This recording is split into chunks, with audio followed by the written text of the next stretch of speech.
Bonjour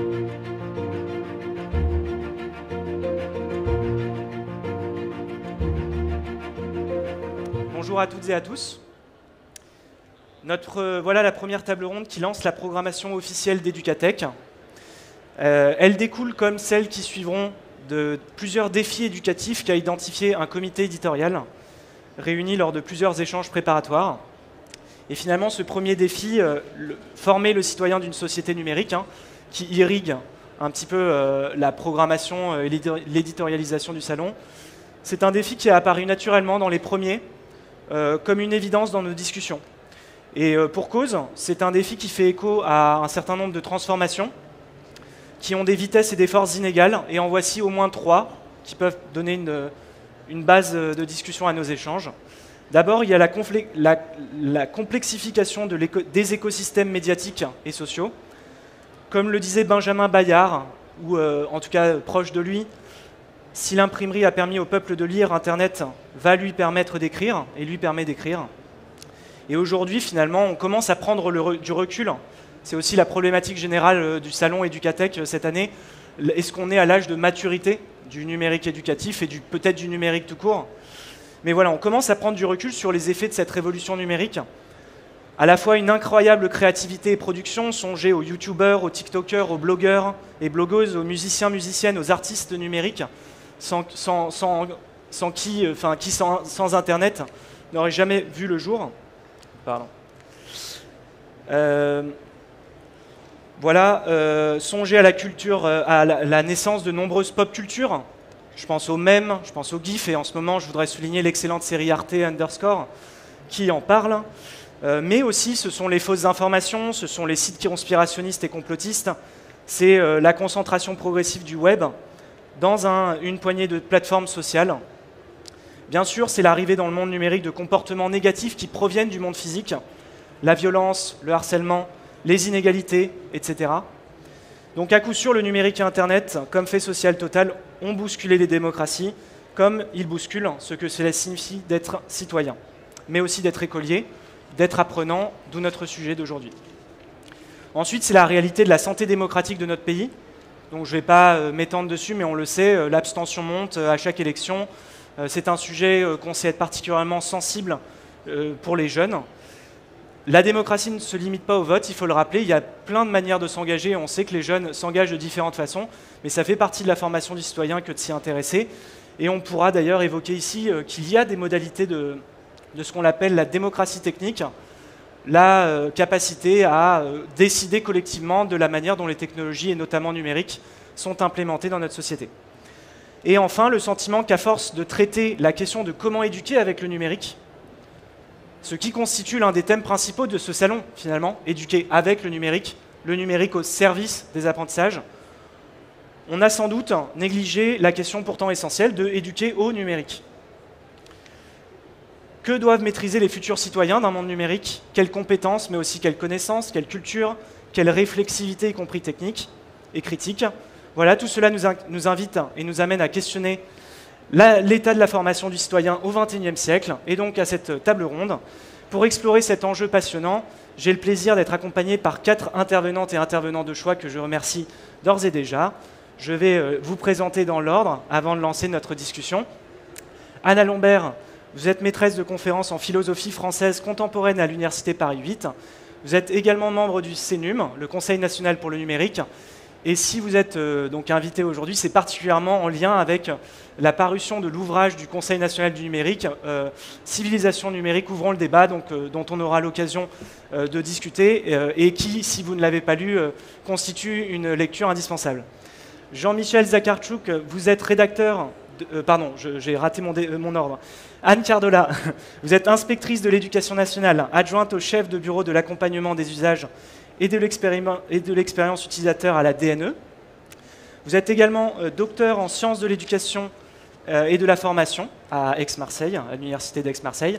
Et vous êtes ici parce que vous avez contribué avec d'autres à la co-création, mais on en reparlera, d'une charte, et donc qui sera évidemment l'un des sujets de notre table ronde.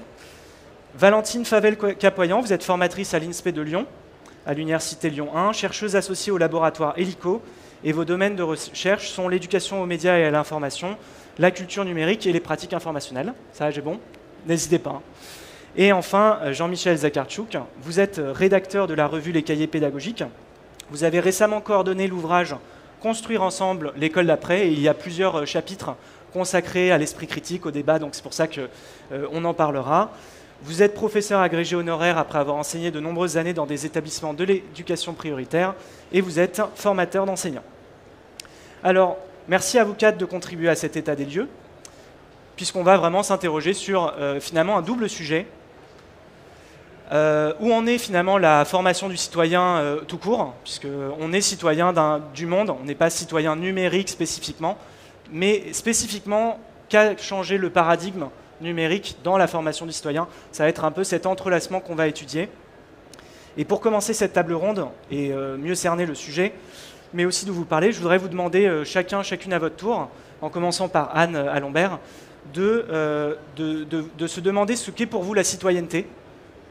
Épineuse question, et ce qu'a changé ou pas le passage à l'ère de la société numérique. Merci beaucoup pour l'invitation, merci aussi pour d'avoir organisé ce débat sur ces sujets fondamentaux, et merci pour cette question. Alors je vais pas pouvoir répondre, je vais pas pouvoir faire le tour du sujet, mais je dirais que la citoyenneté, ça désigne d'abord, de manière assez générale, l'appartenance, disons, à une communauté politique, et ça va avec un ensemble de droits et de devoirs qui permettent aux individus, disons, et aux groupes de participer plus ou moins activement à la vie politique de cette communauté, en exerçant par exemple le droit de vote, en exerçant aussi leur droit à la liberté d'expression, à la liberté de penser, etc., etc. Bon.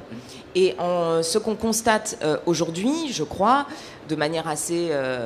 c'est un constat qui me semble être assez partagé, c'est que donc ces environnements numériques ont complètement bouleversé l'exercice de ces pratiques citoyennes, en fait, que ce soit effectivement l'exercice du droit de vote, par exemple, avec, on a vu par exemple le scandale de Cambridge Analytica en 2018, avec la question de la collecte des données qui pouvait potentiellement influencer les électeurs dans un sens ou dans un autre, donc le fonctionnement de la démocratie est perturbé, de même avec les médias sociaux et les réseaux sociaux qui ont transformé aussi les pratiques d'expression et donc les pratiques de publication, d'expression, de pensée, etc.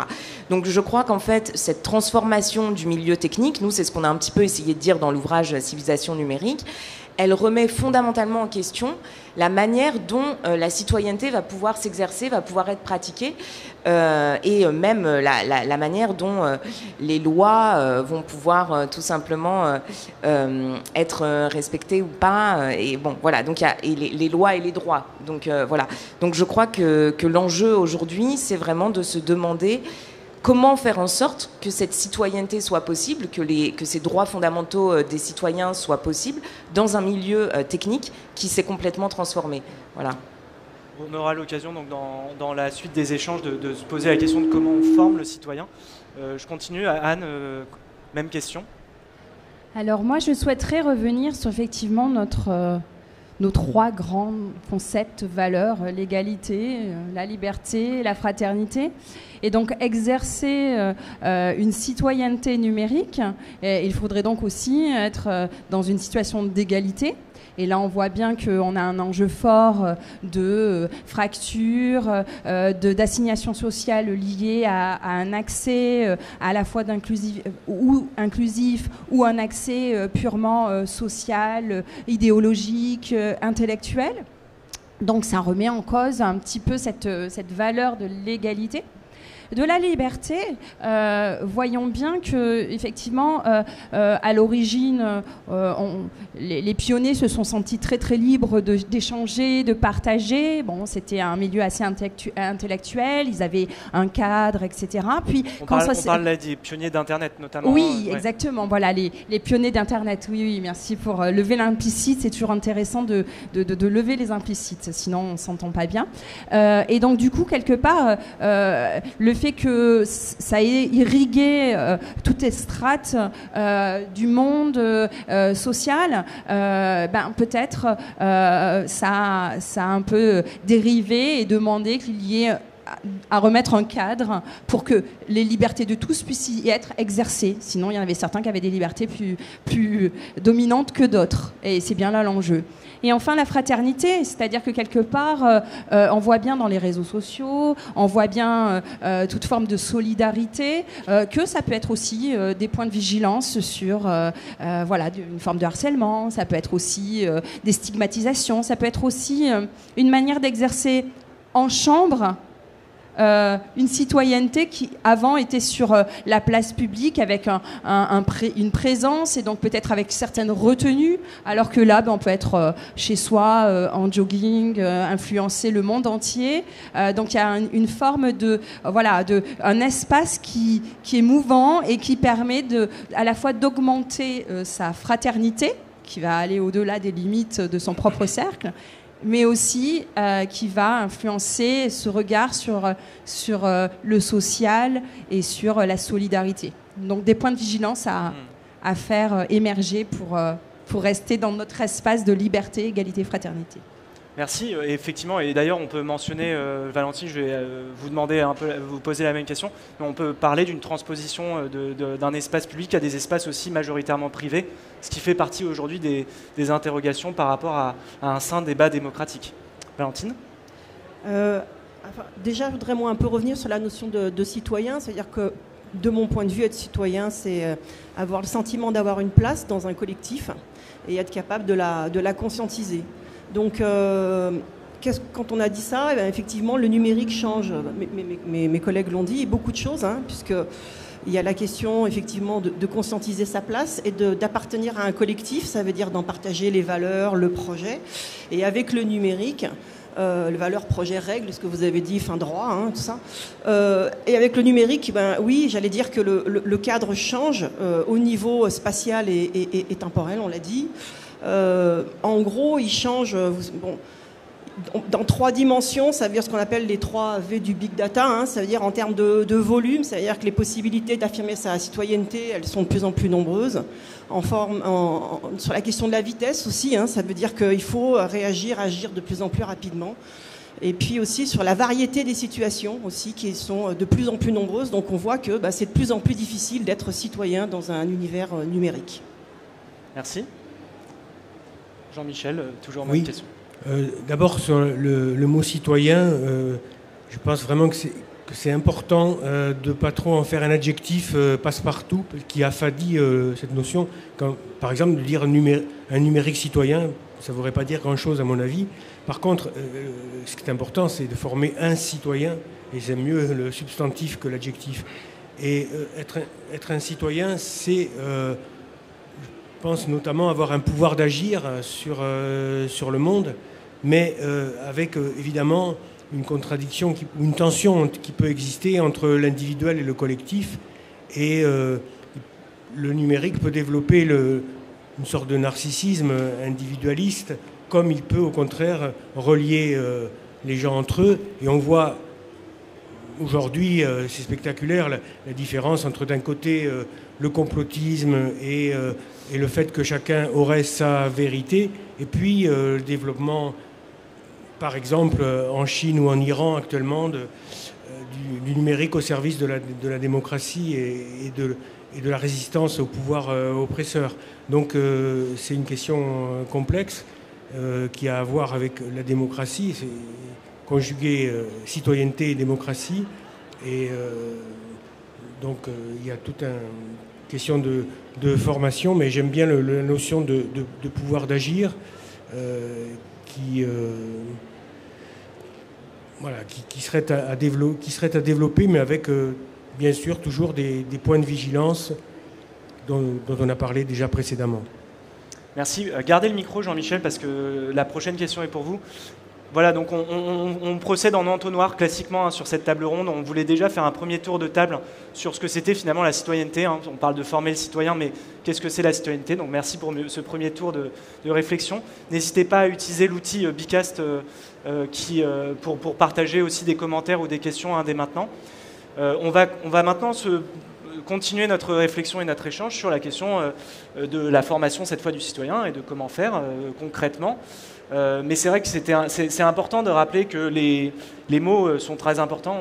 On dit que les mots ont un sens, et particulièrement au sein de l'éducation nationale, on aime les mots, on aime le sens des mots. Et c'est vrai qu'on s'était beaucoup posé la question de notre titre, d'ailleurs, de table ronde. Est-ce qu'on devait parler de citoyen numérique ? Est-ce qu'il était juste de parler de société numérique ? Qu'est-ce que ça veut dire, une société numérique ? Qu'est-ce qu'un monde numérique ? Vous voyez, c'est compliqué. On se demandait est-ce que c'est une société numérique ou une société numérisée. Enfin, voilà, vous voyez, donc merci Jean-Michel pour ce rappel que les mots sont importants. Dans l'ouvrage collectif que vous avez coordonné, Construire ensemble l'école d'après, vous avez consacré un chapitre à la formation de l'esprit critique et un autre au débat, qu'on peut estimer être l'un des attributs essentiels du citoyen. Et d'ailleurs, quand on écoute un peu les personnes expertes des sujets, la question du débat, de l'art oratoire revient souvent. Concrètement, comment forme-t-on le citoyen à l'école, pour vous ? Et comment les récentes réformes, l'arrivée de disciplines comme l'éducation morale et civique, des programmes comme le parcours citoyen, ont-ils fait évoluer le paysage ? Oui, alors effectivement, on avait écrit ce livre pendant le confinement, et on a essayé de recueillir des expériences, notamment de travail à distance. J'y reviendrai dans 2 minutes sur le débat. Donc former, d'ailleurs, là aussi, les mots ont de l'importance. Je pense que l'école doit former l'esprit critique, et non pas, ça a l'air byzantin comme distinction, mais pas former à l'esprit critique. Parce que ça serait essentialiser l'esprit critique. En fait, c'est une notion aussi très, très polysémique, esprit critique. D'ailleurs, on dit souvent, je ne sais pas si vous êtes d'accord avec ça, l'école ne forme pas le citoyen, mais elle aide le citoyen à se former. Oui, c'est ça. Ça revient à l'empowerment, etc. Et donc, comment former l'esprit critique en prenant de la distance par rapport à l'esprit de critique. Là aussi, je me permets des subtilités syntaxiques. Je pense qu'une notion importante, tout à l'heure on a parlé de vigilance. La vigilance, ce n'est pas la méfiance, c'est plutôt un état de veille, au sens aussi étymologique de vigilance. Et donc, par exemple, de la question, bien sûr, qui est très débattue de la fiabilité des sources, je crois qu'il faut travailler, il y a des exemples dans le livre, sur les degrés de fiabilité des sources. Une source n'est jamais 100% fiable, ni... il y en a qui ne sont vraiment pas fiables du tout. Et donc, apprendre aux élèves à reconnaître des indices de fiabilité, de travailler sur une échelle de fiabilité plutôt que de dire il y a le vrai et il y a le faux. Et donc, ça fait partie de l'apprentissage de la culture scientifique aussi. Sur la question du doute aussi, travailler sur cette question du doute, parce qu'il y a beaucoup de confusion dans ce domaine, parce qu'il y a quand même des vérités qui sont en dehors du doute, et ces vérités qui peuvent être contredites. Alors on sait bien que, par exemple, quand on fait des recherches, Google principalement, sur un sujet comme la Terre plate, par exemple, pour prendre un sujet très caricatural, on va trouver beaucoup de sites, ou un certain nombre de sites qui vont être à l'appui de cette thèse aberrante, parce que les gens qui contestent ça, ils ne perdent pas du temps à démontrer que la Terre est pas plate. D'ailleurs, elle n'est pas ronde non plus, parce qu'elle est aplatie quand même sur les pôles. Donc, bon. Et donc, ce que je pense, il faut développer le doute méthodique, le doute qui implique ce que dit, comme le dit Gérard Bronner, le droit au doute implique le devoir du doute, c'est-à-dire une méthode, etc. Et en particulier aussi de douter du doute, de douter de son propre doute, parce que les gens qui cultivent le doute systématique, notamment sur Internet, ne doutent pas d'eux-mêmes. Donc il y a ça. Il y a aussi l'apprentissage de la pensée contre soi-même. Et ça, c'est... Oui, pardon. La pensée contre soi-même, qui est revendiquée par beaucoup de gens, mais qui est très difficile, parce que, et effectivement, le fait de s'enfermer dans une bulle sur Facebook ou autre, ou sur n'importe quel Telegram ou je ne sais quoi, risque d'empêcher ce penser contre soi-même, la confrontation avec la vie des autres. Et donc là, je termine là-dessus pour ne pas être trop long. Et ça implique aussi le débat, bien sûr.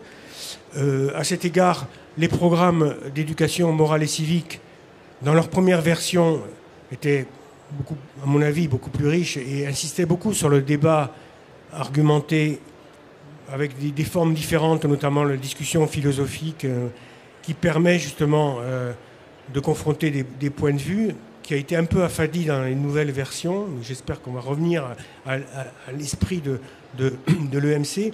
Et c'est intéressant, pendant le confinement, il y a eu des débats à distance et qui produisaient des effets intéressants parce que il y avait des élèves qui s'exprimaient, qui ne s'expriment pas dans les débats habituels, par exemple.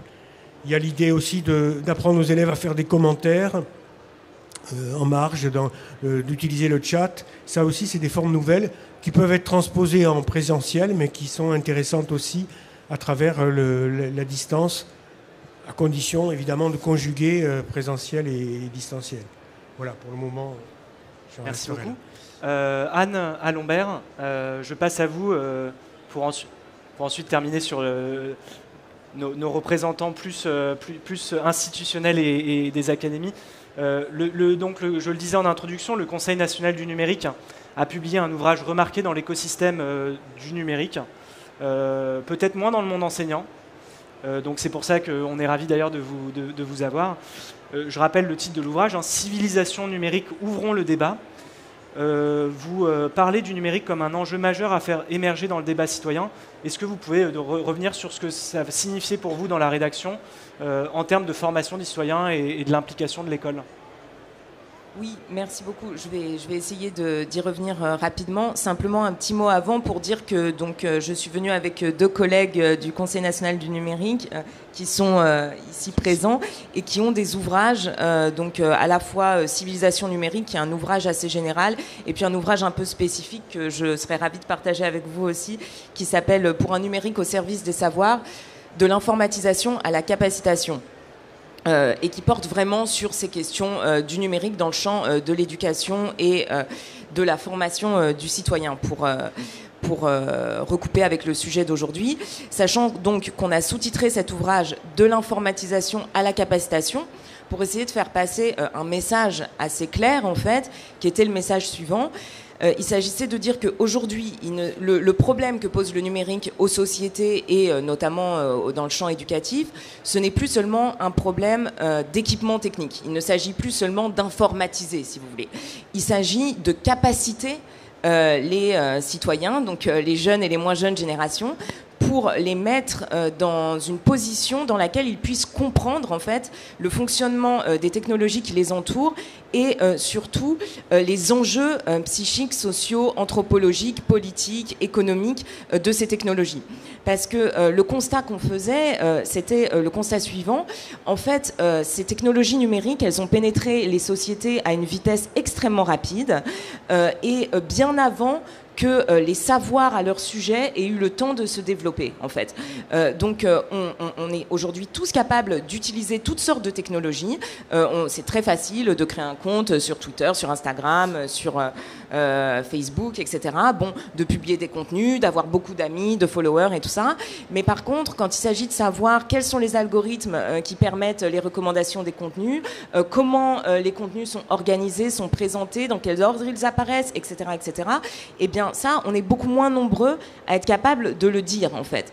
Et le problème d'être, quand on est citoyen dans des sociétés qui sont, dont on ne comprend pas, dont on ne peut pas déchiffrer les milieux techniques, c'est qu'on est dépossédé, en fait, d'un certain nombre de nos libertés et de nos droits fondamentaux. Voilà. Donc, dans ce contexte-là, le point de départ des réflexions du Conseil national du numérique, c'était de dire que le numérique, c'est pas seulement une question technique qui doit faire l'objet de travaux d'experts, d'ingénieurs, d'informaticiens. C'est une question sociétale, en fait.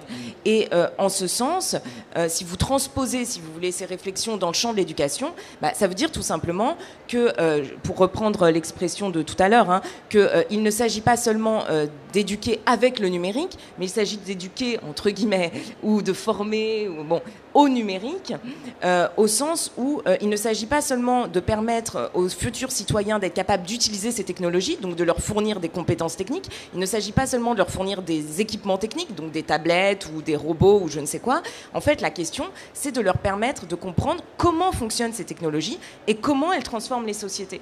Et pour ça, donc, on a mis un certain nombre de propositions, nous, dans le débat. En fait, l'idée, c'était d'en discuter. Hein, c'était pas de, voilà, c'était. Mais voilà, on s'est interrogé notamment sur trois propositions fondamentales qui nous semblaient importantes pour mettre les futurs citoyens en capacité de comprendre le fonctionnement des technologies et la manière dont elles transforment les sociétés. La première proposition, c'était de dire, eh bien, pourquoi finalement l'histoire des techniques, l'anthropologie des techniques n'est pas enseignée.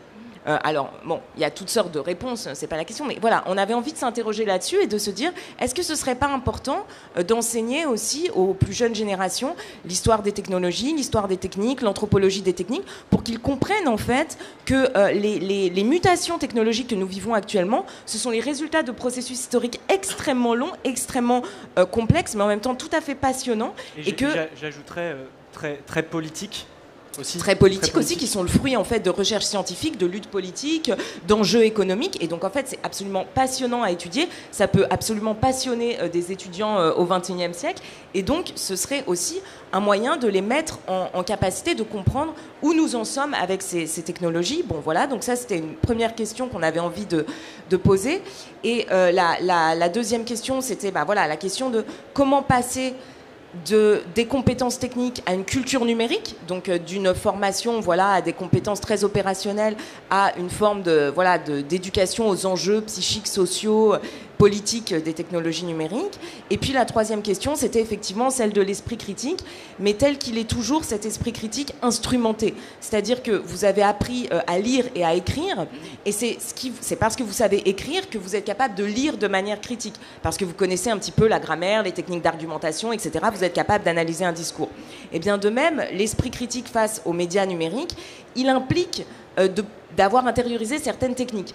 Et par exemple, le fait de permettre aux élèves, aux étudiants de produire eux-mêmes des contenus, donc de produire des blogs, des sites, de participer à Wikipédia, de faire toutes sortes d'activités comme ça, eh bien ça, en fait, ça les met en capacité de produire des contenus, de voir comment ces contenus sont produits et donc de pouvoir les recevoir de manière critique.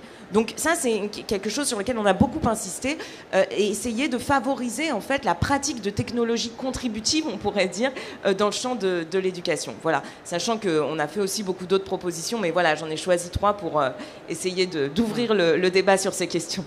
Merci beaucoup. Je vais passer la parole donc à Anne Cardola et Valentine Favel-Capoyan.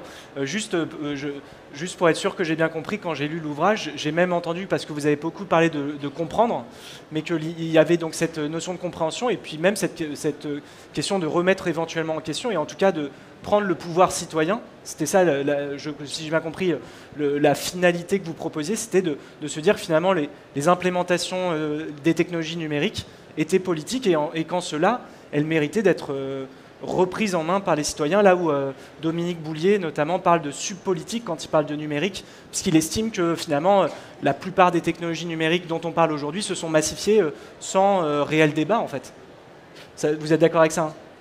Oui, tout à fait. L'idée, c'était aussi de dire que si on veut transformer ces technologies, il faut comprendre comment elles fonctionnent, il faut apprendre à les pratiquer et il faut essayer d'en imaginer d'autres qui fonctionnent potentiellement différemment si on le souhaite ou pas, si on est d'accord avec ça, mais qu'on puisse au moins se poser la question. C'est ça. Mais il y avait donc la compréhension vers la capacitation. Anne Cardola, donc maintenant j'aimerais faire réagir forcément un petit peu l'institution, en tout cas, puisque vous la représentez, au moins sur une casquette. Est-ce que cette vision de la formation du citoyen vous paraît réaliste, finalement, tout simplement, quand maintenant on se remet un petit peu dans le cœur de l'école, hein, est-ce qu'elle est en phase avec la vision que vous avez commencé à défricher dans votre charte, donc dont vous allez pouvoir nous parler, que permettent les actuels programmes? Voilà, maintenant, quand on se met au cœur du terrain, comment vous accueillez ces 2 premières interventions? Alors, c'est vrai que je vais rebondir aussi sur les propos qu'ont tenus mes collègues, notamment Jean-Michel par rapport à l'esprit critique. Et c'est vrai que c'est un pan que l'on est en train, qui est déjà proposé depuis certaines années dans les programmes et qui est en train de réellement se construire, surtout sur un côté un peu opérationnel aussi, hein, parce que l'esprit, ça fait aussi un peu esprit es-tu là, hein. On ne sait pas s'il est là. L'esprit critique, c'est juste pour le côté humoristique, mais on va dire que c'est un héritage aussi, Jean-Michel, c'est-à-dire qu'on vient quand même, on est cartésien. La méthode, le doute, c'est une résistance un peu intellectuelle. Alors maintenant, on parle en neurosciences de biais de confirmation, quand vous avez dit effectivement de lutter contre soi-même, de ne pas s'enfermer dans les entre-soi, parce que si on n'a pas l'art de la controverse, comme disait Schopenhauer, et en même temps, si on ne s'exerce pas à argumenter, sans s'opposer, sans être en mode de parti, hein, on voit bien, de scission, les opposants avec les sympathisants. Donc il y a vraiment cette culture un peu française à laquelle il faut revenir, et je pense que c'est de la méthode. On est aussi très friand en France et aussi dans le programme d'institutions. On a ces mots auxquels on apporte une réelle attention, parce que cette linguistique, elle est extrêmement importante, mais cette méthodologie de se dire que le pas de côté, voir sur un autre angle le point de vue qu'épousent les uns et les autres, c'est quelque chose à faire acquérir aux élèves. On est bien d'accord qu'on ne va pas former, parce que c'est vrai que ça va prendre une forme, hein, ça aussi, hein, ce mot-là, prendre la forme, mais c'est bien pour que le jeune élève, au début enfant, puis après adolescent, et puis futur citoyen, puisqu'on exerce sa citoyenneté qu'à la majorité, hein, d'accord. Donc tout cet empan de la scolarité obligatoire prépare, accompagne, propose des points de vue, avec un regard critique, une pensée critique. On a plutôt pris ce parti dans la charte de pensée critique, hein, avec l'histoire du doute et l'histoire de remettre un petit peu les choses dans des contextes différents. Et aussi, je voudrais revenir sur le fait de la culture numérique. Parce qu'en effet, un citoyen, là, on est sur la personne, et quand il est dans une communauté, forcément, et voilà, dans communauté, il y a commun, on fabrique et on hérite.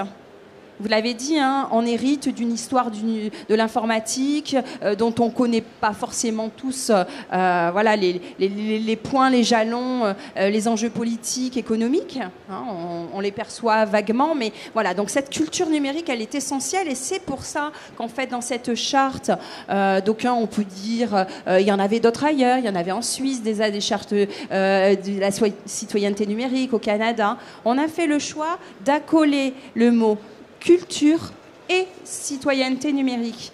D'abord pour construire l'identité d'un citoyen qui, effectivement, dans un monde extrêmement numérisé, extrêmement ouvert, hein, parce que l'école, c'est un peu un sanctuaire, et là, d'un seul coup, l'espace numérique permet d'être en dehors finalement de l'école et de l'institution. Et c'est notre devoir aussi d'aller les accompagner sur dans des espaces. On ne va pas dire on n'enseigne que ça ici, puis nous, c'est plus notre affaire derrière. Non, on sait bien. C'est pour ça qu'on fait communauté, que ce document qu'on est en train, en mode projet, hein, donc ça veut dire avec des allers-retours terrain, avec des amendements, des ajustements, avec des propositions. Merci Louis pour la tienne. Voilà, donc c'est vrai que ça permet, on va dire, d'accompagner un citoyen qui va forcément s'acculturer et participer à cette culture numérique, alors avec du commun, avec de la fabrication, et à l'origine aussi avec beaucoup de curiosité, de créativité. Donc c'est vraiment sur ces points-là qu'il y a quelques articles qui sont vraiment prégnants pour se dire restons curieux, opposons-nous à certaines idées reçues, doutons, mais pas trop, avec raison, conscience. Voilà, donc c'est un peu ce qui est dans la trajectoire là de l'institution au niveau du regard porté sur le numérique. D'accord. Merci beaucoup Anne. Valentine, un peu la même question, mais je voudrais aussi vous faire réagir au fait, donc Anne, vous disiez, c'est vrai qu'on est le pays, le pays cartésien, mais on est aussi le pays souvent du cours un peu plus magistral, on a du mal à passer à l'oral, En tout cas, c'est ce qu'on entend dans les témoignages quand on parle d'éducation à la citoyenneté. Les cours apparemment d'éducation morale et civique, moi ça fait longtemps que j'en ai pas eu, mais sont un peu trop les parents pauvres de l'histoire géo. Enfin là, on rentre aussi un peu dans le dur du poids de nos programmes, de la réalité de qui enseigne aussi cette éducation.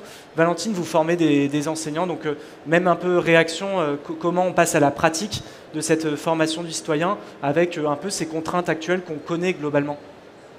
Oui, alors la question de la culture numérique dans la forme scolaire, c'est un vaste sujet. Donc on l'a dit, hein, il y a la question du enseigner par le numérique qui est le côté back-office. Donc ça veut dire avoir des outils pour gérer l'éducation, genre les ENT, genre EduConnect, Parcoursup, Aflenet, Pix, enfin bon bref, plein de choses comme ça qui effrayent la majorité des individus, hein, qu'ils soient parents, élèves ou enseignants. Ça, c'est l'éducation par le numérique. Effectivement, après, il y a l'éducation avec le numérique qui est la question effectivement pédagogique et de la forme scolaire. Alors là, n'en déplaise aux technophiles, il y a quand même dans les faits peu de mise en forme concrète quotidienne. Si on regarde dans l'emploi du temps d'un élève sur une journée, sur une semaine et encore plus sur l'ensemble de sa scolarité, je crois qu'il peut compter sur les doigts de sa main dans une semaine le temps qu'il a passé avec un outil numérique. Tant mieux ou tant pis, enfin j'en sais rien. En tout cas, le constat, il est là. Donc sur la forme, non, ça pas, voilà. Et puis on l'a beaucoup dit, il y a la question de l'éducation au numérique avec tous les enjeux, donc effectivement que Anne a cité. Hein. Et là-dessus, il y a effectivement, pour l'instant, pas tout à fait un cadrage avec ces fameux programmes, puisque cette question-là, elle est très peu abordée. Hein. Elle est abordée ponctuellement sous l'angle des médias, par exemple au lycée, en français, en lettres. Elle va l'être dans la fameuse SNT, qui va tout nous tirer sur la question plutôt des techniques SNT. Hein. Voilà, c'est la nouvelle discipline en seconde, 1h30 par semaine pour les élèves de seconde, sciences numériques et technologiques, qui va donc tirer plutôt, encore une fois, sur la question de la technique et pas tant sur la question des enjeux que vous avez cités. Effectivement, donc si... on était très, très ambitieux. Mon voisin me disait tout à l'heure en aparté avant le début, il me disait être enseignant, c'est effectivement être optimiste et avoir foi en l'avenir. Ben oui, si on a foi en l'avenir, on peut imaginer qu'à un moment donné, on arrivera quand même à tirer sur ces questions-là, parce que effectivement, pour revenir à ce que vous disiez, cette éducation au numérique, elle est essentielle pour revenir à ce qu'on disait, ce que je disais moi, enfin ma vision de la définition de ce que c'est que citoyen, c'est avoir une place. Et comme vous le disiez, quand on ne maîtrise pas, quand on a l'impression d'être dépassé, quand on subit beaucoup, eh bien on ne peut pas difficilement se construire comme étant citoyenne dans cet environnement-là. Donc moi, effectivement, ma marotte, c'est l'éducation aux médias et à l'information.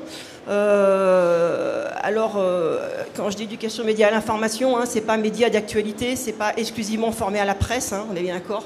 L'éducation aux médias et à l'information, c'est l'information comme accès à la connaissance, et les médias, c'est tous les médias, quels qu'ils soient, hein, une affiche, un clip ou un jeu vidéo est un média, d'accord. Et éduquer, évidemment, je suis d'accord avec vous sur la question de l'esprit critique. Ça, concrètement, pour l'instant, l'éducation aux médias et à l'information, voilà, c'est perlé, c'est transversal, c'est partout et nulle part à la fois. Ouais. Et que ce soit dans le premier ou dans le second degré. Donc là, je dirais qu'il y a tout à faire pour pouvoir lutter contre toutes ces inégalités. Merci Valentine. Gardez le micro parce qu'on va donc arriver sur notre dernier tour d'échange. Je vois qu'on a une question, donc n'hésitez pas à vous lancer, hein, sinon on en a d'autres. On peut aller jusqu'à la demi sans problème. Mais si vous avez des remarques ou des questions, n'hésitez pas à les poser en vous connectant sur ce petit lien et en votant si vous voulez voter pour des questions qui vous ont plu. Valentine, je reste avec vous sur un peu une dernière grappe de questions sur justement l'outillage des enseignants. Parce que vous l'avez dit, donc il y a des choses, mais c'est encore... Voilà, on sait qu'on manque un peu d'un cadre. Alors, il y a plein de choses qui arrivent aussi, donc c'est un peu frustrant d'être maintenant et de ne pas être dans 6 mois. Mais bon, on en reparlera l'année prochaine. Il y a une stratégie qui sera annoncée en 2023. Il y a cette charte qui arrive. Il y a PixEdu qui est mis en place. Hein, vous pourrez y revenir. Mais aujourd'hui, donc, dans ce qui est mis en place, donc vous l'avez dit, il y a des limites. Hein, il y a ce côté... disséminé un petit peu partout. Il y a le fait que la discipline SNT, elle a été, je crois, mais vous me confirmerez, particulièrement prise par affinité et puis par défaut par les enseignants qui avaient déjà des appétences techniques, ce qui amène plutôt les enseignants de maths de techno et un peu moins les sciences humaines, mais pareil, vous me confirmerez, ce qui donne une coloration par rapport à ce qu'on se disait, ce que Anne Lambert disait sur ce que devait inclure une éducation numérique. Donc je vous pose la question. On sait que la formation initiale et continue des enseignants, c'est un nœud à chaque fois, enfin, quel que soit le sujet finalement. Donc, qu'en est-il de cette formation, de cette question du formation du citoyen dans un monde numérique? Voilà, a priori, on coche toutes les cases d'un sujet épineux. Comment, selon vous, a évolué déjà l'offre de formation et continue d'évoluer, et comment vous aimeriez la voir évoluer? Alors donc, comme vous le disiez, c'est un sujet vaste et épineux. La formation initiale, elle vient d'être réformée avec une nouvelle, ce qu'on appelle nous masterisation, c'est-à-dire une nouvelle organisation des masters MEF qui permettent donc de devenir enseignant pour le premier et le deuxième degré. Et dans ces maquettes, ça veut dire qu'en gros le ministère donne une structure, et puis ensuite c'est aux universités et aux INSPE de mettre ça en place. Dans cette maquette-là, il n'y a pas effectivement de choses ciblées sur la question du numérique spécifiquement. Il y a plein d'autres thématiques intéressantes, mais celle-là, elle n'était pas forcément citée. Pourquoi? Parce que maintenant, on est à un stade, je pense, dans la tête du ministère, que ça doit forcément être fait en même temps que le reste. Ça veut dire en même temps qu'on fait, j'entends pour la formation, en même temps qu'on forme à la didactique des maths, on doit aussi expliquer comment utiliser, alors je reprends mon 3 par O avec le numérique en même temps. Donc on se retrouve à faire effectivement un peu tout en même temps, et c'est compliqué. Je vais parler de le cas de l'INSPE de Lyon. Donc nous, très concrètement, le temps d'intervention des équipes numériques a été divisé par 2 avec cette fameuse maquette. Par contre, il y a d'autres choses qui sont apparues, qui ne sont pas inintéressantes. Par exemple, l'éducation aux médias, à l'information, ou l'esprit critique, qui ont repris un peu du galon. Donc du coup, ça va être l'occasion de faire aussi des choses là-dessus. Ça, c'est pour la formation initiale. Quant à la formation continue, vous le disiez, elle est en cours de réforme avec la mise en place des fameux EAFC, École académique pour la formation continue. L'idée, c'est d'avoir des choses qui soient plus structurées, plus encadrées, et aussi de ce fait plus lourdes. Voilà. Peut-être qu'on pourra rentrer un petit peu dans le dur du sujet, dire vif, mais non, c'est plutôt le dur, puisque effectivement, je pense que là, si on veut aborder les questions, pourquoi on fait la technique? Parce que la technique, c'est entre guillemets facile et tout de suite opérationnel. Arriver à penser à la question des enjeux, arriver à penser à sa propre pratique, à arriver aussi à intégrer ses pratiques, puisque ça, c'est une chose qu'on n'a pas dite, mais moi qui me fait toujours un drôle d'effet, c'est de voir que les pratiques des élèves, comme les pratiques des enseignants, elles restent à la porte de l'école, et qu'on peut avoir des gens qui font des choses très intéressantes dans leur vie personnelle. Bon, ça, c'est pareil pour toutes les compétences, vous allez me dire, celui qui a une langue maternelle, elle n'est pas forcément à l'école non plus, on a tendance à... Voilà. Mais là, on voit bien que du coup, quand je vous disais la forme scolaire, il n'y a pas beaucoup de numérique, là, non, il y a vraiment comme une espèce de barrière. Donc l'idée, ce serait peut-être effectivement d'avoir du temps, et puis d'intégrer ces usages personnels dans la formation, pour essayer de proposer un peu des choses différemment, quoi. Merci. Anne, relativement même question. Oui, alors je vais rebondir sur le fait qu'il y a tout à faire. Alors, c'est pas complètement comme cela. C'est vrai qu'il y a beaucoup de choses qui sont faites. Alors, on peut énumérer. Il est sorti cette année, notamment un vademecum de l'EMI qui a vraiment boosté aussi cet angle de vue. Je vois ma collègue du bureau de l'innovation pédagogique qui se consacre effectivement à la forme scolaire, au changement. Il y a eu un AMI, un appel à manifestation d'intérêt.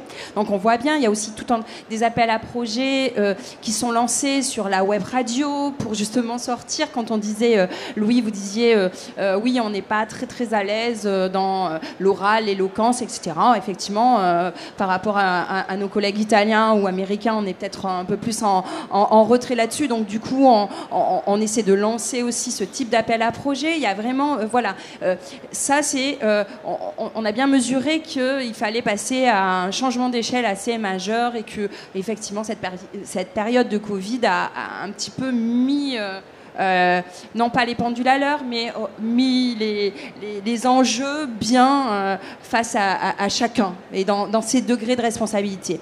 Par rapport à l'INSPE, c'est vrai que c'est un ministère à part, c'est le supérieur avec sa liberté. Donc chaque INSPE avait vocation à se mettre autour de la table et à faire des choix, à opérer des choix, bien sûr. Donc du coup, sans avoir une contrainte de volume horaire sur certaines, certaines disciplines, qu'on pourrait dire, hein, discipline numérique n'étant pas réellement une discipline. C'est bien là toute la problématique.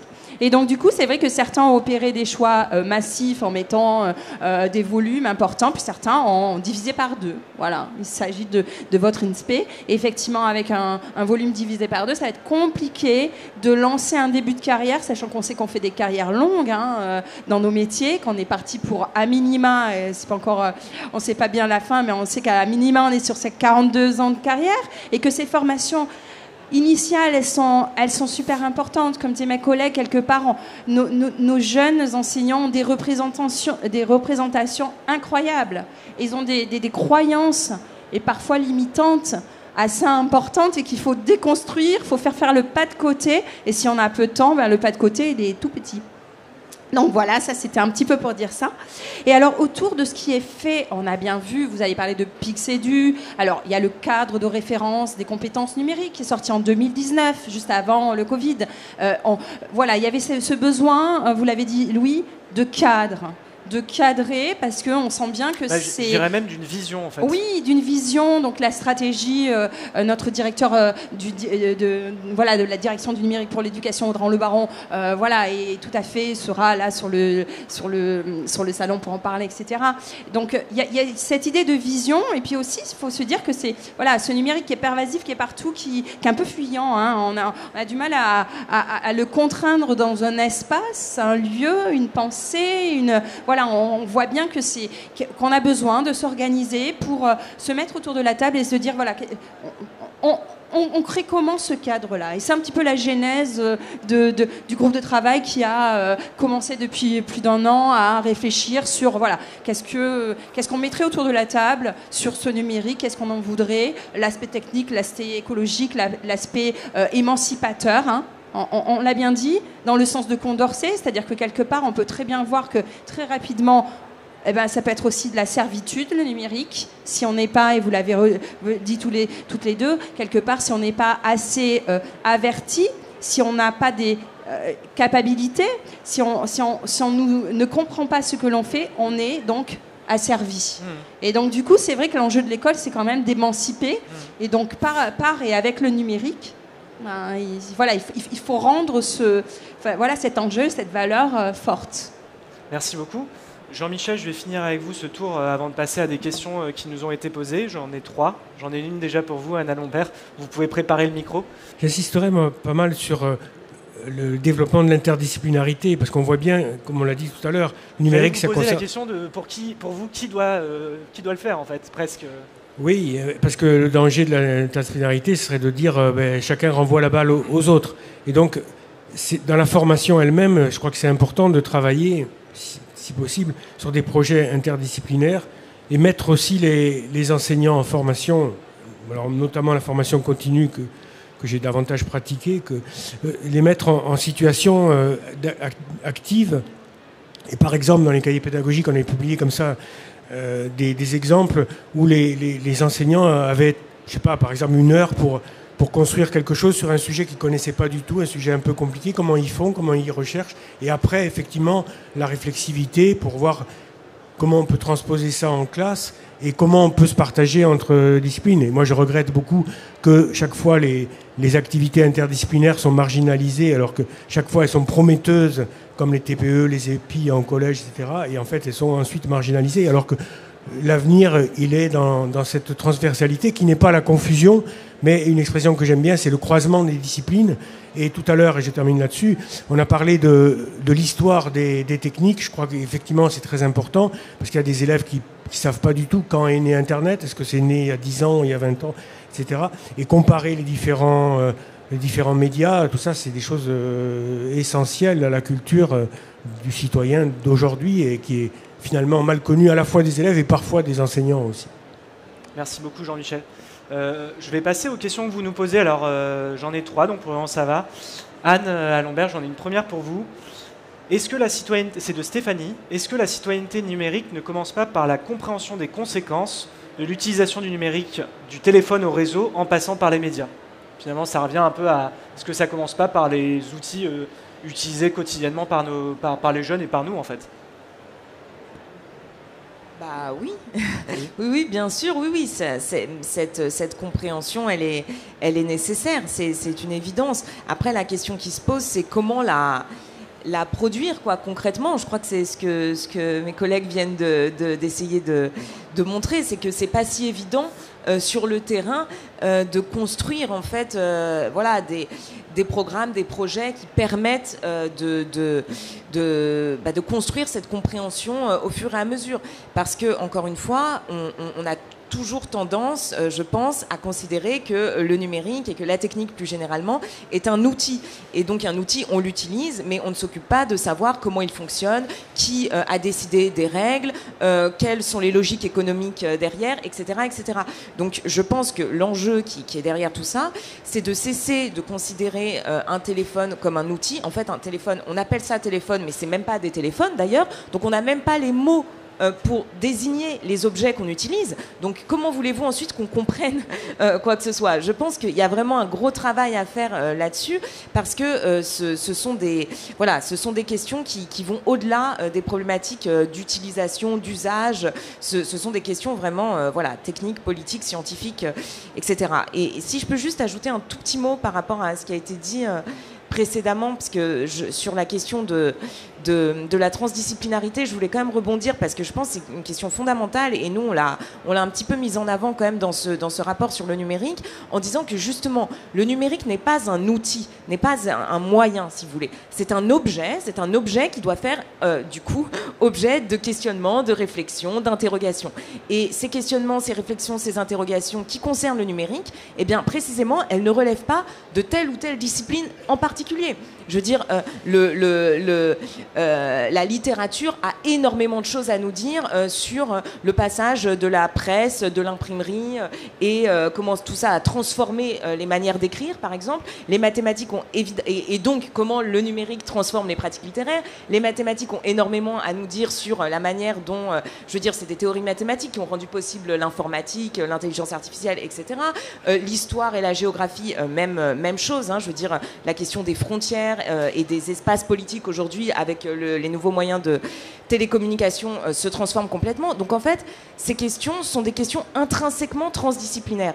Et donc là, je pense qu'il y a vraiment un levier très important pour développer précisément des projets transdisciplinaires, faire travailler les enseignants ensemble, les étudiants ensemble, et autour de projets d'établissement, par exemple, et ça peut être vraiment, ça peut devenir passionnant, mais à condition, de se dire que le numérique n'est pas un outil, mais peut devenir un objet de savoir, de réflexion, de questionnement transdisciplinaire, justement. Voilà.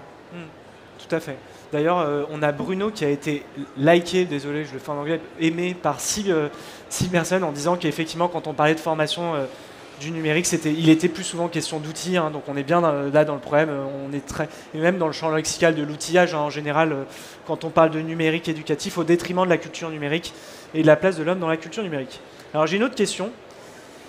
Quel est l'âge réel du citoyen numérique qui a accès à tellement d'informations par rapport à avant? C'est aussi une question, hein, quand est-ce qu'on commence un petit peu? N'y a-t-il pas un danger à ce qu'il soit trop vite exposé à ces données et à leur compréhension? Est-ce que Anne Cardella, vous voulez répondre? Alors, moi, ça tombait bien parce que d'abord, je voulais déjà apporter un complément à ce que vous aviez dit par rapport à la compréhension. Avant d'être dans la phase de compréhension, il me semble qu'on a une phase qui est la prise de conscience.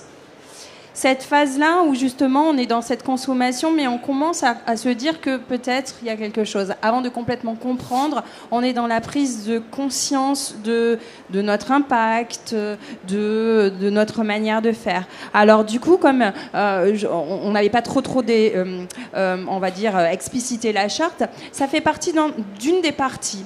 Dans la charte pour l'éducation à la citoyenneté et à la culture numérique, ou à la culture à la citoyenneté numérique, il n'y a pas d'ordre hiérarchique là-dessus, il y a une partie qui est de faire du numérique un espace d'émancipation et d'inclusion. Et dans cette partie-là, ce qui va être aussi émancipateur, c'est de prendre conscience de ce que l'on fait.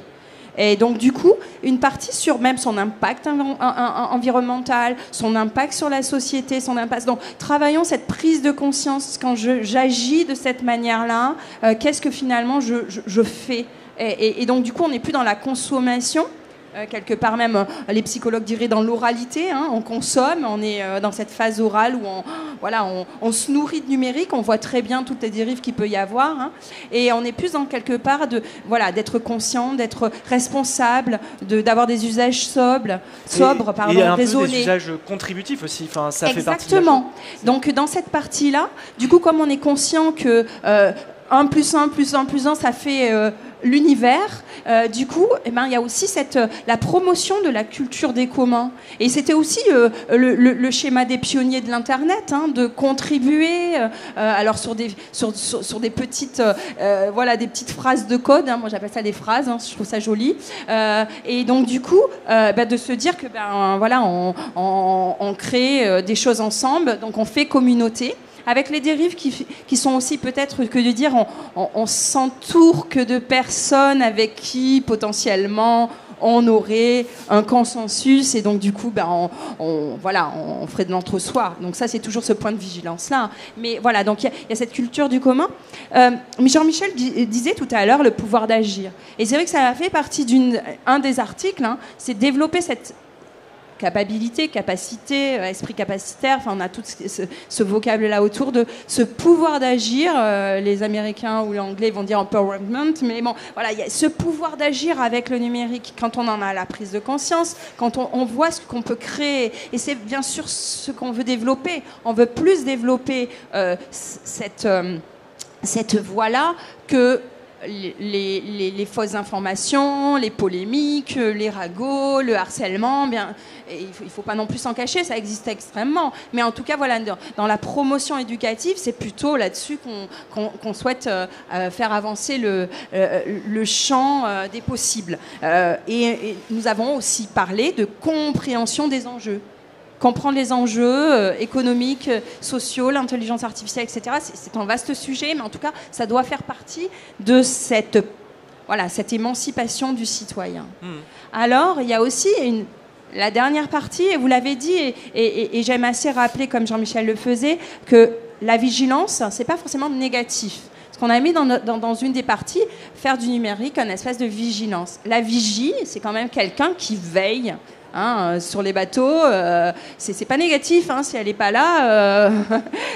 Voilà, donc il faut se sentir aussi près des acceptions qu'on souhaitait mettre. Hein. C'est pas le négatif que de dire qu'il faut former les élèves à vérifier l'information, à avoir un accès réflexif, à se dire que même si on est chez soi en train d'écrire une petite phrase, il y a quelqu'un à l'autre bout et qu'on peut le blesser, on peut le harceler, on peut, voilà, et que même dans sa chambre, sous la couette, les droits et devoirs, ils s'appliquent. Toujours. Parce que c'est un espace. Alors, on s'est dit espace, monde. On a choisi ce qui était un peu consensus au niveau de la terminologie, l'espace, parce qu'effectivement, comment le définir, hein. Mais voilà, c'est-à-dire que se confronter au fait ou expliciter aux élèves que quelque part, cet espace-là fait partie aussi de la vraie vie, c'est pas que du virtuel. Rien n'est virtuel, finalement, puisqu'il y a des humains. Et revenir sur le fait que, sans écorcher son nom, mais Monsieur Douai parlait de le numérique comme un humanisme. Je ne parle même pas des humanités numériques, je parle d'un humanisme, c'est-à-dire que quelque part, c'est créé par l'homme, avec les travers, les qualités, avec l'intellect de l'homme. Donc, quelque part, continuons de faire vivre cet humanisme-là avec les valeurs de notre République, de notre héritage. Je vais prendre une dernière question que je voudrais poser à Valentine, mais c'est vrai que ce que vous me faites dire, j'avais pas mal de questions backup, mais vous en avez posé, donc je les ai pas utilisées, mais je voulais vous faire réagir à la citation, je crois que c'est Antonio Casilli qui disait que l'algorithme c'était la décision de quelqu'un d'autre. En fait, il faut bien garder ça en tête, et donc dès qu'on utilise un algorithme, en fait, c'est qu'un programmeur, un dirigeant, quelqu'un a décidé que... Et c'est intéressant, encore une fois, démocratiquement, en termes de citoyenneté, de faire comprendre ça très simplement à des Pardon, du coup, c'est d'où l'enjeu d'enrôler nos jeunes filles, nos jeunes femmes dans le monde des algorithmes, puisque sinon, désolé messieurs, mais la vision de l'autre, c'est celle des hommes. Et nous sommes bien 50-50. Hein, voilà, donc il y a vraiment ça, cet enjeu-là, et la charte en parlera quand, dans à peu près un mois et demi, 2 mois, selon le temps ministériel de l'institution, voilà, l'égalité filles-garçons, elle se joue là aussi. Totalement. Merci de l'avoir rappelé, parce que c'est vrai qu'on parlait de citoyenneté, il fallait quand même aborder le sujet de l'égalité, de la question aussi des minorités qui sont sous-représentées dans la sphère numérique. Dernière question pour vous, Valentine, avant de conclure. C'est une question qui se termine un peu sur la question concrète de la formation, et j'aime beaucoup parce que c'est une question qui commence par sans provocation. Donc c'est une question un peu provocatrice. Pour rebondir sur ce qui vient d'être dit sur le MC, la question de la formation du citoyen se pose pour les enseignants qui certes utilisent le numérique mais ne sont pas forcément à l'aise dans leur acte d'enseigner. Alors là, je ne sais pas si c'était l'acte d'enseigner spécifiquement les questions numériques ou d'enseigner en général, donc c'est un peu provoque. Ça arrive dans le concret. En fait, la réalité, c'est que si on se dit que le numérique, c'est transdisciplinaire, effectivement, idéalement, il y en a partout. Il y en a en histoire, il y en a en français, il y en a dans les maths, etc. Ça veut dire que théoriquement, on a 1 million d'enseignants qui ont besoin d'être formés. Voilà, conclusion, c'est comment on fait, ou alors conclusion, comment on conclut, on voit bien que quand on est dans un accompagnement qui serait plus éducatif, on n'a pas forcément besoin de connaître les environnements, etc. Et que, comme vous l'avez dit, si on est dans la vigie, si on est dans le partage, si on est dans l'accompagnement, bon voilà, pas forcément besoin, c'est plutôt une posture éducative, il me semble. Par contre, on a quand même parlé en début de cette table ronde, de connaissance, j'allais dire, de l'envers du décor, ce que vous venez de dire là avec Antonio Casilli. Donc là, effectivement, il faut que chaque enseignant ait un minimum une culture numérique pour pouvoir essayer au moins de la cerner dans ses propres pratiques et effectivement dans celles de ses élèves. Là, je dirais qu'effectivement, on a la chance actuellement d'avoir la possibilité d'accès aussi à un pléthore d'informations, somme toute, des fois aussi de très bonne qualité, parce qu'on parle beaucoup de ce qui n'est pas intéressant et des fake news, mais il y a aussi énormément de choses qui sont intéressantes. Et que, moi, je ne peux insister que les enseignants que j'ai à, par ailleurs, leur proposer des ressources, de la formation, continuer, parce que même si on les formait à un moment donné, les enjeux de demain, qu'ils soient politiques, culturels ou techniques, seront plus les mêmes dans 10 ans. Donc on voit bien que c'est l'idée aussi d'être constamment veilleur, constamment intéressé à ces outils-là. Et donc c'est plutôt une démarche. Et oui, on les forme, mais surtout qu'ils apprennent à se former par eux-mêmes pour toute leur longue carrière, quoi. Oui. Est-ce que je peux juste réagir à ça en 1 seconde ? En 1 seconde. Parce qu'on est enfin 2 secondes, enfin 5 secondes quoi, mais on est au salon de l'innovation éducative. Et en fait, voilà, il y a une chose qui me semble importante à mentionner quand on parle de ces questions, c'est que souvent, ceux qui innovent, entre guillemets, ne sont pas nécessairement ceux qui enseignent. Et donc, si vous voulez, il y a une séparation entre ceux qui conçoivent les outils et ceux qui sont censés les utiliser ensuite. Là où, à mon avis, il y a beaucoup de choses à faire aussi peut-être avec les enseignants en leur demandant de réfléchir aux outils qui pourraient être utiles ou pas dans leur discipline, au sens où je pense qu'il n'y a pas forcément, alors ça existe peut-être déjà, vous allez confirmer ça, mais je crois en tout cas qu'il y a, par exemple, un enseignant de lettres ne va pas du tout utiliser le numérique de la même manière qu'un enseignant de mathématiques. Il n'a pas besoin des mêmes choses, il n'a pas besoin des mêmes outils, des mêmes dispositifs, des mêmes fonctionnalités, et ce serait formidable, et peut-être que ça existe déjà, et tant mieux, mais de réussir à faire ces associations aussi entre enseignants et designers, concepteurs de technologie. Enfin, voilà. Anne, si vous voulez, vous pouvez dire en 1 phrase. En effet, c'est pas que ça existe déjà, parce que quand on dit ça, on se dit ça existe déjà, donc il n'y a pas de sujet. En fait, des enseignants innovants, on en a à peu près partout, mais parfois ils sont un petit peu dans l'autocensure, ils se cachent un petit peu. Alors maintenant, justement, avec cet espace numérique, on voit beaucoup de blogueuses, de blogueurs, on a des enseignants, ça franchement, c'est une avancée géniale, puisqu'ils proposent, en plus avec les communs numériques, ils proposent leurs idées, etc., leurs idéaux aussi sur l'école.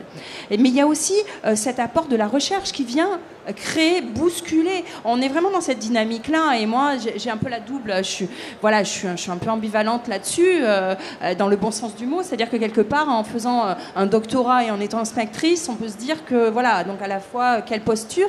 Mais voilà, la recherche qui vient sur le terrain, éprouver, et puis accompagner aussi des enseignants qui se disent bah voilà, j'ai tâtonné un petit peu comme ça, mais je pense aux aventuriers, hein, pour les citer, parce que c'est des collègues, voilà, et, hop, on est accompagné d'un enseignant chercheur, on innove, on pratique, etc. Donc ce sont effectivement des petites bulles qui vont irriguer petit à petit. C'est le temps d'avancer qui est parfois un petit peu long, mais en tout cas voilà, il y a cet espoir-là, il y a cet optimisme-là. Non, mais de toute façon, c'est ce que vous aviez dit, Anne, à Lambert. Enfin, non, et ce que j'avais dit aussi dans l'introduction, c'est qu'on arrive de toute façon à une époque de maturité. Donc, on a des apports maintenant de la recherche qui commencent à nous apprendre des choses, y compris en matière de numérique sur les apprentissages. Maintenant, on a les travaux d'André Tricot qui permettent vraiment de faire la part des choses entre ce que le numérique apporte. On a beaucoup d'études sociologiques sur ce que le numérique fait à notre société. Donc, on est dans un moment intéressant. C'est le moment de conclure. Merci beaucoup à mes 4 intervenantes et intervenants pour ce temps d'échange. On espère qu'il vous aura intéressé. Pour information, cette conférence est filmée, donc elle sera disponible sur les chaînes de l'organisation du salon, hein, donc WiiU. La deuxième information, c'est qu'il y aura une conférence pour celles et ceux qui sont là encore vendredi, spécifiquement sur les questions de formation des enseignants, parce que ça faisait partie de nos défis, hein. On en a parlé aujourd'hui. C'était pas notre cœur de sujet, mais ça fait partie des défis de l'année, hein, comment on forme et comment on outille les enseignants, comment on en prend soin aussi. Et la troisième chose, c'est qu'il y a un carrefour de l'innovation pédagogique sur le salon depuis 4 ans. Donc n'hésitez pas à vous y rendre, parce qu'avec ou sans numérique, effectivement, il y a en fait, tous les enseignants innovent à leur manière. Certains le disent pas, le formalisent pas, mais tous innovent. Voilà, donc merci beaucoup. Et effectivement, le CNUM, si vous êtes intéressé et intrigué par leur ouvrage, ils sont là. Les livres sont disponibles ici. Voilà. Merci beaucoup.